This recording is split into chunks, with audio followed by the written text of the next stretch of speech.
Hey guitar players, this lesson is based on people who are struggling with lead guitar.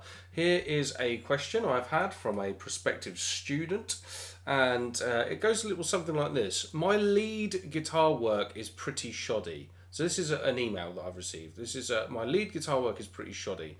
I've never been a fan of guitar solos, so it's not something I've ever focused on. I prefer riffs and chordal playing, even so, it would be nice to have some lead abilities.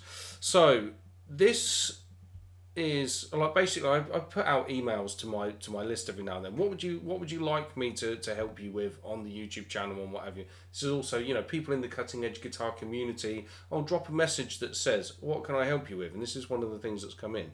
So this is an interesting one. I want to be good at lead, although I don't really listen to lead or I'm not bothered about lead. This reminds me of a conversation that I had with a teacher of mine when I was at the Guitar Institute.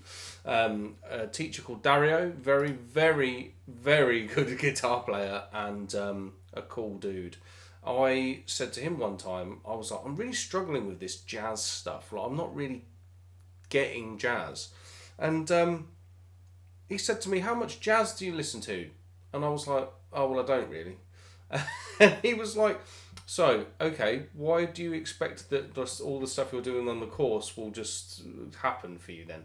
And I was like, well, I'm sitting there, I'm working through things, I'm learning the stuff from the tab, I'm doing all of this. And he was looking at me in a way that was like, you're not getting what I'm saying, are you?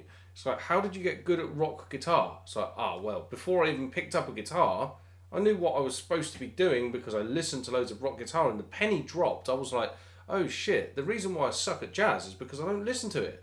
But then I was like thinking, maybe do I actually even want to play jazz?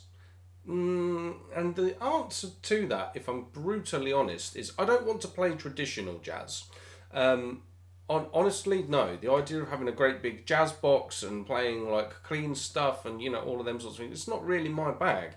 But when I discovered people like Frank Gambale, Greg Howe, Guthrie Govan, all of those kind of guitar players, I was like, yeah, there's jazzy elements in there, but it still sounds like it's got the punch of rock guitar. That's what I want to do. So I was like, so I need to get these sounds into my playing and all of that stuff. So how do you go about doing that? Well, of course, listen to loads of fusion players. Like listening to that, like hearing the interesting chord changes going around and be like, okay, so I can play like a rock guitar player, but I can introduce interesting harmony. That's interesting. So I think when someone's looking at lead guitar and they're going, I don't really listen to guitar solos, it's not my thing, I prefer riffs and all that stuff. What you need to do first and foremost is find a lead guitar player that speaks to you. If you can listen to someone that you go, okay, that's a style that I want to play, then it will all come together because sound first, okay? Now, once you've got the stuff together, basics of lead guitar, what I would learn, and you're going to find this on pretty much any video on the internet anywhere, learn the pentatonic scale, but don't just learn it in one position. I see a lot of students that do that. What you want to do is learn that in 5 positions, okay? So for every note of that scale, like in the key of A, the notes are A, C, D, E, and G. Every note of the scale starts a new shape. So on the A, the root note, there's our shape 1. On a C, you have a different shape, which is what we call shape 2. It looks like this. If I then start on a D, I get shape 3, which looks like this. Shape 4 would start on an E, and it looks like this. And shape 5 starts on a G, which looks like this.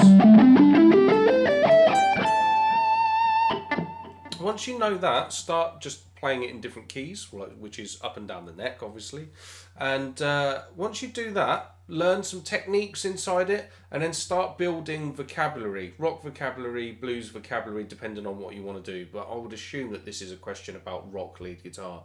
So get some hammer-ons in there, get some pull-offs, get some bends, learn some licks, learn some vocabulary in each one of those 5 positions.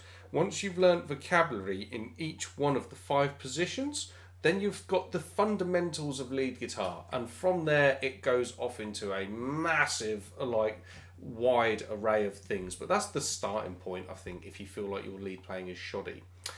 Now, if you want more help to learn all of that stuff, go to Cutting Edge Guitar, my online learning platform. My books will be really helpful for lead guitar playing, but also loads of the stuff in the content on the platform will be really, really helpful for you. I am absolutely sure of that. And that's about it. Make sure you like the video, subscribe to the channel so that you see more of these kind of lessons as and when I do them.